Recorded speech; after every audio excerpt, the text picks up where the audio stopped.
Bismillahirrahmanirrahim. Assalamualaikum warahmatullahi wabarakatuh. Waalaikumsalam warahmatullahi wabarakatuh. Alhamdulillahirabbil alamin. Wassalatu wassalamu ala asrofil anbiya'i wal mursalin wa ala alihi washabihi rasulillahi ajmain. Puji syukur atas kehadiran Allah Subhanahu wa taala yang telah melimpahkan rahmat dan nikmatnya kepada kita sehingga kita dapat hadir dan berkumpul di kampus yang kita cintai ini. Berselawat beserta salam tidak lupanya kita kirimkan buat Nabi besar kita Nabi Muhammad sallallahu alaihi wasallam dengan ucapan Allahumma shalli ala sayyidina Muhammad wa ala ali sayyidina Muhammad. Baiklah, tanpa memperpanjang kata mukadimah, langsung saya ke acara kita, seminar Cyber Law dengan tema perlindungan data pribadi dalam era Big Data dan media sosial. Sebelum kami melangkah lebih jauh, baiklah, kami akan mendatangkan moderator yaitu Hilmanatul Ulia. Saja. Kepada Hilma dipersilakan. Terima kasih kepada MC. Saya Hilmanatul Ulia selaku moderator pada kegiatan seminar pada hari ini akan memandu jalannya dari awal sampai akhir. Adapun tema seminar kita pada hari ini yaitu perlindungan data dalam era big digital dalam media sosial. Adapun latar belakang seminar kita pada hari ini yaitu sekarang hampir semua kegiatan dilakukan secara online, belanja, sekolah, kerja, dan media sosial. Setiap aktivitas meninggalkan jejak data pribadi, nama, alamat, nomor HP, foto, lokasi, dan lain-lain. Karena sering terjadi kebocoran data, pemerintah membuat Undang-Undang Nomor 27 Tahun 2022 agar data kita lebih aman. Terima kasih kepada para narasumber yang sangat luar biasa yang telah hadir pada hari ini. Narasumber yang pertama yaitu Muhammad Abdul Rohid, narasumber yang kedua yaitu Amelia Dinda Syahira, narasumber yang ketiga yaitu Aurel Sali Sabrina Yunita, dan narasumber yang terakhir yaitu Muhti Zari Pertama. Baiklah, tanpa memperpanjangkan kata-kata, langsung saja kita dengarkan materi yang pertama yang akan dipaparkan oleh pemateri yaitu Muhammad Abdul Rohid. Kepada Rohid, waktu dan tempat kami persilahkan.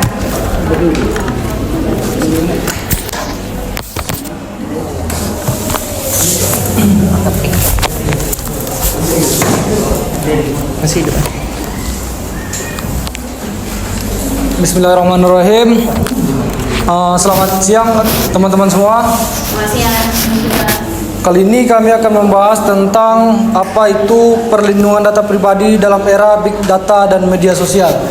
Nah, tentu kalau kita mengenai membahas tentang ini, kita perlu bertanya apa itu data pribadi. Definisi dari data pribadi ialah informasi yang bisa mengenali seseorang, contoh seperti nama lengkap, NIK, alamat rumah, data kesehatan, dan nomor rekening.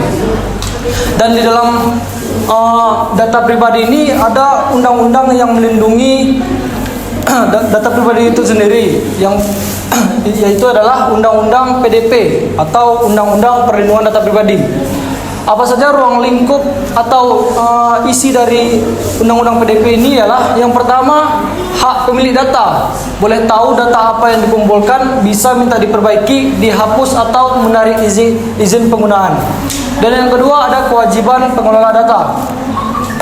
Dalam hal ini perusahaan atau pemerintah harus menjaga keamanan dan tidak boleh menyebarkan tanpa izin. Dan yang ketiga ada sanksi atau denda. Ada denda besar dan hukuman penjara kalau melanggar. Nah, selanjutnya ialah tantangan yang harus dihadapi di lapangan. Tantangan pertama yaitu banyak orang belum sadar tentang pentingnya privasi. Dan yang kedua, banyak lembaga belum mempunyai sistem keamanan yang kuat. Dan yang ketiga, perlu waktu untuk membentuk lembaga pengawas mengatur. Itu kan? Dua kan? Hanya itu yang dapat saya sampaikan. Saya kembalikan kepada moderator.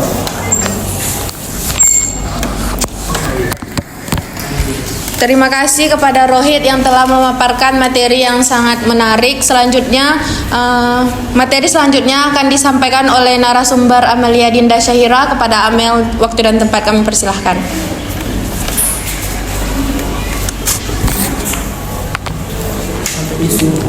Oke, baik. Saya akan menjelaskan apa itu Big Data.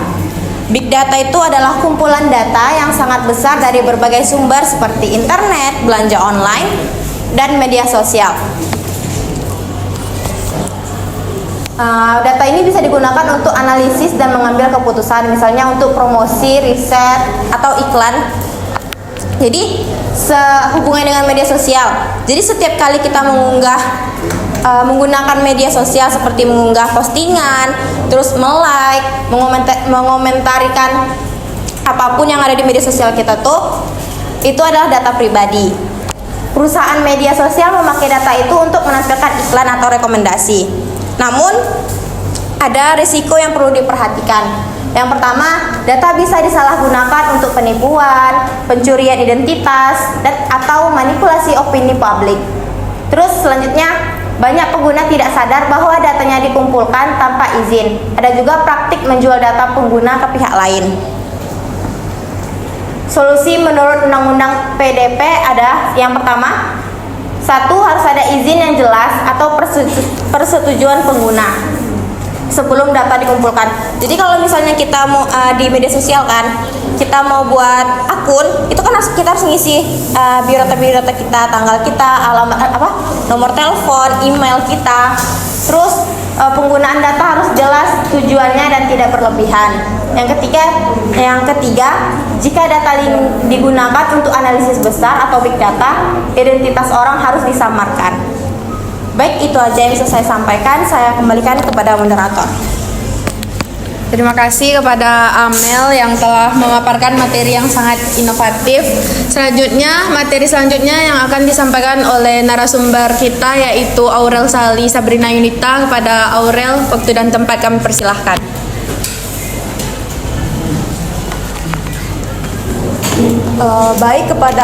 Terima kasih kepada moderator. Saya akan menjelaskan tentang isu hukum.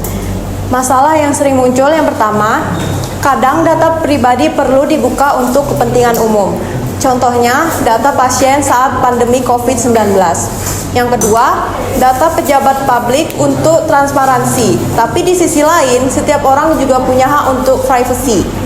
Tantangan hukumnya, bagaimana menentukan batas mana yang boleh dibuka untuk publik dan mana yang harus tetap rahasia. Nah, pemerintah harus seimbang antara keterbukaan dan perlindungan privasi. Prinsip penting yang pertama, perlu alasan kuat, data dibuka hanya jika benar-benar diperlukan. Yang kedua, transparansi. Publik boleh tahu tujuan penggunaan data. Yang ketiga, proporsionalitas, tidak boleh berlebihan dan membuka data. Yang keempat, peran pemerintah dan media. Pemerintah menjaga keamanan data warga, tapi tetap terbuka dalam urusan publik. Media menyebarkan informasi penting tanpa melanggar privasi seseorang. Baik, hanya itu yang bisa saya sampaikan. Saya kembalikan kepada moderator. Terima kasih kepada Aurel yang telah memaparkan materi yang sangat menarik. Selanjutnya, materi selanjutnya akan disampaikan oleh narasumber kita yaitu Mukti Azhari pertama. Kepada Mukti, waktu dan tempat kami persilahkan. Baik, terima kasih moderator. Ada studi kasus kebocoran data di Indonesia. Beberapa kasus nyatanya, yang pertama yaitu kasus BPJS Kesehatan di tahun 2021. Ada data 279 juta penduduk yang bocor dan dijual secara online. Kemudian ada data Tokopedia di tahun 2020. Ada 91 juta akun yang bocor dan dihack dari Kementerian Kesehatan, data pelaku perjalanan bocor. Kemudian kebocoran data My Pertamina dan Dukcapil. Kenapa? Karena penyebabnya itu adalah tidak ada enkripsi data, kemudian kurangnya audit keamanan, kemudian kurang cepat melaporkan kebocoran ke masyarakat. Selanjutnya, Tanggung jawab menurut Undang-Undang PDP itu pengelola data harus melapor ke otoritas dan pengguna dalam waktu 3 hari kerja jika ada kebocoran. Kemudian wajib memperbaiki sistem keamanan dan bertanggung jawab atas kerugian. Pelajaran yang kita dapati dari kasus ini yaitu yang pertama, kita harus memiliki perlindungan data untuk menjadi prioritas utama kita. Kemudian lembaga pemerintah dan swasta perlu bekerja sama dengan ahli keamanan cyber. Kemudian yang terakhir, masyarakat juga harus hati-hati membagikan data pribadi di internet. Oke, itu saja yang dapat saya sampaikan. Terima kasih moderator. Terima kasih kepada Mufti yang telah memaparkan materi yang sangat inovatif. Selanjutnya kami akan membuka sesi tanya jawab kepada peserta. Jika ada yang ingin bertanya, dipersilahkan mengangkat tangan. Selanjutnya kami akan membuka sesi tanya jawab kepada peserta. Jika ada yang ingin bertanya, dipersilahkan untuk mengangkat tangan. Baiklah, pertanyaan dari Edo dan Sipa tadi akan dijawab oleh narasumber Abdul Rohid. Kepada Rohid dipersilahkan. Duduk aja. Terima kasih untuk pertanyaan yang sangat menarik dari saudara Edo dan saudari Siti Fatimah Harsanti. Pertanyaan Edo tadi, mengapa Undang-Undang ITE atau Undang-Undang Perlindungan Pribadi seringkali menuai kontroversi di lingkungan masyarakat? Itu ya saudara. Nah, kalau kita melihat dari sudut pandang undang-undang ini, tentu kita harus melihat dari sudut pandang kebijakan yang diambil oleh para pemerintah. Seringkali kebijakan yang diambil oleh para pemerintah ini tidak melalui partisipasi publik. Nah, ini yang menjadi yang seringkali menimbulkan kontroversi. Kalau kita melihat dari sudut pandang bagaimana kebijakan publik itu diambil, kita harus melalui dua, legalitas dan legitimasi. Dia kebijakan publik itu yang pertama harus sah secara hukum, terus legitimasi dia bisa diterima oleh publik. Itu yang pertama. Dan saya melihat Undang-Undang ITE ini tidak melalui partisipasi publik di dalam mengambil kebijakannya. Nah, ini yang seringkali mengapa undang-undang ini menuai kontroversi. Dan yang kedua, pertanyaan dari Siti Fatimah, apa pentingnya kami harus melindungi data pribadi? Nah, di era cepatnya perkembangan teknologi, menurut saya ini sangat penting untuk dilindungi. Karena kenapa? Sekarang ada yang namanya jejak digital. Tentu jejak digital ini sangat berpengaruh di dalam hal untuk perkembangan diri kita ke depannya. Di dalam melamar pekerjaan pun seringkali HRD atau SPV-nya melihat jejak digital sebelum merekrut kita di dalam perusahaan tersebut.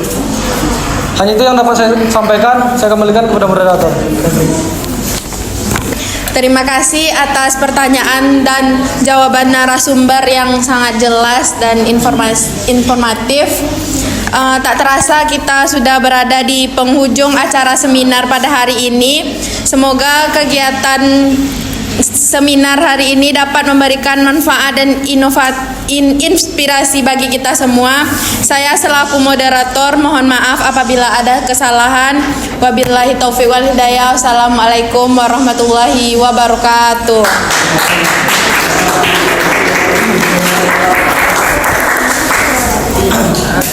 Bang Edo Prasman Manurung, bagaimana kesan Bang Edo terhadap acara seminar Cyber Law tadi yang sudah berlangsung saat ini? Ya, menurut saya dengan seminar kali ini yang mengambil tema perlindungan data pribadi dalam era big data dan media sosial ini sangat mengedukasi kita. Karena kita dalam kehidupan sehari-hari kita tidak bisa lepas yang dari namanya era digital.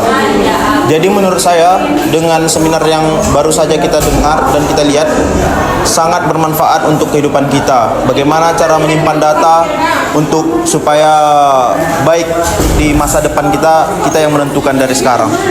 Sekian. Terima kasih Bang Edo.